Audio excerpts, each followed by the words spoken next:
Hello, good morning my beautiful lovely friends. সবাই নিশ্চয়ই ভালো আছো তো? দেখো, আমি সঞ্চিতা তোমাদের কাছে আবার চলে এলাম। তবে অবশ্যই আজকে কোনো ভেজ রেসিপি নিয়ে নয়, আজকে নন ভেজ রেসিপি তোমাদের সাথে শেয়ার করছি। ভাবলাম বাড়িতে যখন করছি তখন একটু তোমাদের সাথে শেয়ার করবো না কেন। দেখো, মাছগুলো কিন্তু এটা কাঁচা পমফ্রেট মাছের ঝাল।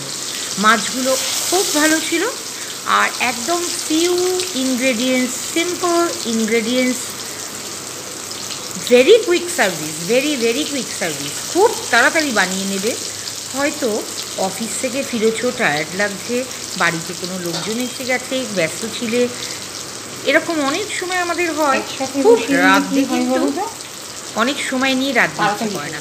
ঠিক সেই মুহূর্তে গরম গরম ভাতের সাথে এটা চট জলদি বানিয়ে নেওয়া যাবে। মাছটাকে আমি নুন হলুদ মাখিয়ে রেখে দিয়েছিলাম, আর পেঁয়াজ, রসুন, আদা, তার সাথে দুটো কাঁচা লঙ্কা, দুটো পাকা বড় টমেটো একসাথে মিক্সিতে গ্রাইন্ড করে নিয়ে তারপরে মাছটাকে ম্যারিনেট করে রাখলাম। অনেকটা মশলা মাখিয়ে রাখা, জাস্ট যেমন আমরা লইটা মাছ রাঁধি, আমরা কাঁচা মাছ ইলিশ রাঁধি, এরকম কিছু কিছু মাছ, পাবদা মাছে পাবদাও আমরা করি এরকম। তো এই সব মাছগুলো, চিতল, পাবদা, এগুলো কিন্তু কাঁচা মাছ কিন্তু দারুণ রান্না করা যায়, একটা ভালো প্রসেসে, কুইক সার্ভিস। তো আজকে না আমার মাথায় ওটা মনে হলো, আবার ভাজবো, আবার রাঁধবো, বড় সময় যাবে। তো ফাঁকিবাজিও হলো, টেস্টিও হলো, সব কিছু হলো, আবার তোমাদের সাথে শেয়ারিংও হলো। তো দেখো, এইটা কিন্তু যারা জানো তারা তো, তাদের কাছে নতুন করে কিছু বলাই লাগে না। কিন্তু দেখো, এমন অনেকে আছে তারা হয়তো এটা এইভাবে করে না। তো একদিন এই প্রসেসে তোমরা করে দেখতেই পারো, ভেরি কুইক সার্ভিস। কথা বলতে বলতে, গল্প করতে করতে রান্নাটা হয়ে যাবে, গরম গরম ভাতের সাথে সার্ভ করে দেবে। তো দেখো, কিছুই করলাম না, আদা রসুন পেঁয়াজ পেস্ট, তার সাথে দুটো টমেটো, দুটো কাঁচা লঙ্কা পেস্ট করে নিলাম। টমেটো দুটো বড় বড় পাকা ছিল। তেলের মধ্যে খুব বেশি করে কালো জিরে ফোড়ন দিয়ে একসাথে বসিয়ে দিলাম, ব্যাস হয়ে গেল। এর মধ্যে একটু জল ঢেলে দেবো, একটু ফুটে উঠলে ধনে পাতা কাঁচা লঙ্কা দিয়ে নামিয়ে নেওয়া। দারুণ খেতে হয়।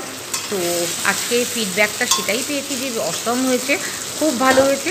তো তোমাদের তো পরে জানাচ্ছি, কিন্তু তোমরা এটা করে দেখতে পারো, ভীষণ ভালো লাগবে। আর এই প্রসেসে কিন্তু আমরা আরও অনেক রকম মাছ রাঁধতে পারি। Same ingredients, same process, same time, সব কিছু সেম থাকবে, মাছটা খালি অন্যরকম হয়ে যাবে। আমরা কিন্তু খুব তাড়াতাড়ি, ভীষণ ডিলিশিয়াস হয় খেতে। এটা ট্রাই করতে পারো। যারা জানো না তারা অবশ্যই একবার হলেও ট্রাই করে দেখো, মন্দ হবে না। সবাই নিশ্চয়ই ভালো আছো। তো তোমাদের আবার আমি টাটা করে বিদায় নিচ্ছি। টাটা বলা মানেই বিদায় নিয়ে নেওয়া। সবাই কিন্তু ভালো থেকো। Everybody good bye.